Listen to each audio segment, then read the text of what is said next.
today's security environment has no precedent. I think no single challenge to U.S. interests around the world is equal to what we faced when we were looking at and addressing the Soviet Union during the 20th century, Nazi Germany, or Imperial Japan.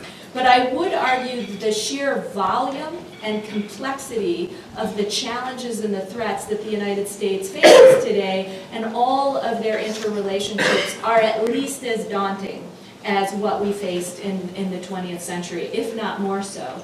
I think today we face an interconnected web of regional and international challenges that pose unique challenges to policymakers, and the toolkit that we've developed for the 20th century challenges is no longer adequate to address today's challenges. So that's point one. Point two is we're now facing, as a country, a growing diversity of actors at all levels. So obviously during the Cold War, we were focused on the nation state, primarily looking at the Soviet Union as our main adversary. And then after the end of the Cold War, we shifted to transnational threats. Things like weapons of mass destruction, failed states, ethnic conflict. Then we started to move into, tragically, the post-9/11 world, where the focus for the United States has been on terrorism for many, many years now. And terrorism stemming primarily from non-state actors like Al-Qaeda and now the Islamic States.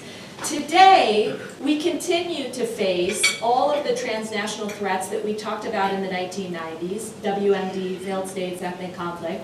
We continue to face terrorism as a threat, but we've seen the return of great power politics. So we have a resurgent Russia and a rising power, China, on the other side of the Pacific, as well as a number of other countries like India and Indonesia, whose middle class is going to triple in the next 15 years, making it the 7th or 8th largest economy in the world by 2030.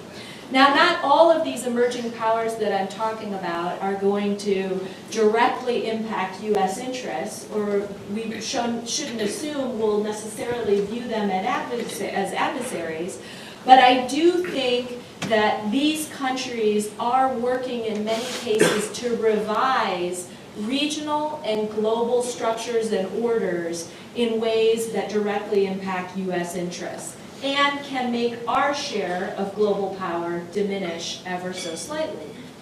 I also think we continue to battle a number of regional adversaries, countries like Iran and North Korea that we can talk about later, that pose major challenges to the United States and obviously are in the headlines on a daily basis right now.